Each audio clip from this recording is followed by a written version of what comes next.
এয়া গোলাঘাট জিলাৰ আঠখেলীয়া নামঘৰ।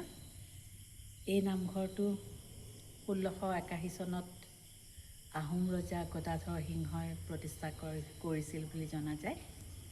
প্ৰত্যেক বছৰে ভাদ মাহত এই নামঘৰত পালনাম, নাম প্ৰসংগ, কীৰ্তন আদি অনুষ্ঠিত হয় আৰু অসমৰ বিভিন্ন প্ৰান্তৰ ৰাইজে আহি ইয়াত অংশগ্ৰহণ কৰে।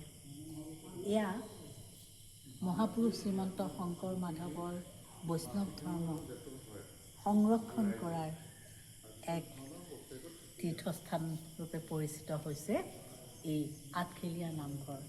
ই অকল উপাসনাস্থলীয়েই নহয়, ইয়াত অসমৰ সমাজ সংস্কৃতি এক ৰূপৰেখা দেখিবলৈ পোৱা যায়। বিভিন্ন সময়ত বিভিন্ন লোকে আহি এই আঠখেলীয়া নামঘৰ পদাৰ্পণ কৰে, মনৰ অভিষ্ট সিদ্ধি পূৰণ হয় বুলি তেওঁলোকে গভীৰভাৱে বিশ্বাস কৰে।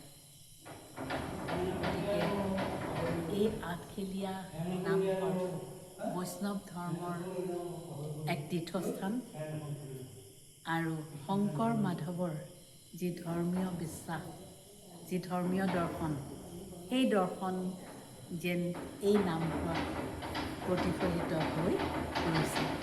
এতিয়া সন্ধিয়া 7:10 হৈছে আৰু তাৰ লগে লগে মন্দিৰ মানে আঠখেলীয়া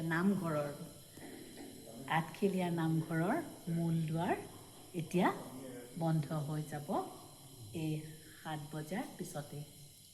বিভিন্ন প্ৰহৰত বিভিন্ন সময়ত নাম প্ৰসংগ হয় আৰু আজি আমি ইয়ালৈ আহি শেষত নাম প্ৰসংগত উপস্থিত থাকিবলৈ পালোঁ, নাম প্ৰসংগত অংশগ্ৰহণ কৰাৰ সুযোগ পালোঁ।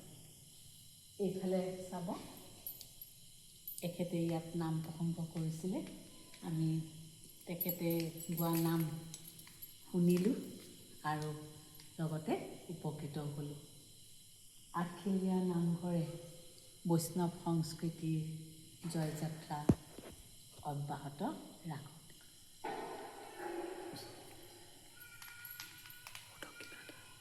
আপুনি কিবা ক'ব নেকি নামঘৰটোৰ কথা? মইনো কি ক'ম, কি ক'ব লাগিব? নহয়, বছৰে ইয়ালৈ আহে, পালনাম হয় ভাদ মাহত। আমাৰ আচলতে আঠখেলীয়া নামঘৰৰ এটা ডাঙৰ ঐতিহ্য আছে যে যিমানবিলাক থান নামঘৰ আছে তাৰ তুলনাত আমাৰ অন্যান্য আমি গুৰু আৰ্হি আচলতে আখৰে পালন কৰে। শংকৰ মাধৱৰ আৰ্হি সদায় 14 প্ৰসং হয়। 14 প্ৰসংগ হয়, 14 প্ৰসং আৰ্হি ইয়াত সেৱা চলে। তাৰপিছত সেইটোৰ কাৰণে কিবা এটা ঐতিহ্যও কিবা মহিমা আছে নিশ্চয়, সেইকাৰণে সেউকীৰ সমাগম খুব বেছি হয়। আৰু আজিকালি সেউকীসকলৰ মানে ৰাতিপুৱা প্ৰসংগটো সেউকী থাকে। আজি প্ৰায় 500মান সেউকী ৰাতিপুৱা প্ৰসংগত আছে। তাৰ দুপৰ প্ৰসংগটোতো বহুত মানুহ থাকেই আৰু তাৰপৰা বিয়লাও মানুহ আহে। এতিয়া সন্ধিয়া লগাও আপোনালোকৰ নিচিনাকৈ তেনেকৈ এই প্ৰসংগ সেৱা ল'বলৈ মানুহ আহে। তেনেকৈ অগণন ভক্ত আহি থাকে আৰু সেইটো কাৰণে আচলতে মানে য'ত ভক্তৰ সমাগম বেছি তাতে আৰু ভগৱান থাকে বুলি কয়। সেইটো কাৰণে ইয়াৰ আচলতে ডাঙৰ কথা হ'ল প্ৰায়বিলাক যিমানবিলাক ইয়াত সেৱক আহে প্ৰায় সকামী, তেওঁলোকৰ কিবা এটা বিশেষ ভাৱ লৈ আহে আৰু সেই ভাৱটো পূৰ্ণ হোৱাৰ কাৰণে তেওঁলোক আহে। শৰাই আগবঢ়ালে কিবা এটা হয়, হোৱাৰ লগে লগে তেওঁলোকে আৰু মানে ৰৈ নাথাকে আৰু তেনেকেই সমাগমটো খুব বেছি হৈ গৈছে দিনখিনি। আপোনাক লগ পোৱাৰ আমাৰ সৌভাগ্য হ'ল। কৃষ্ণ কৃষ্ণ।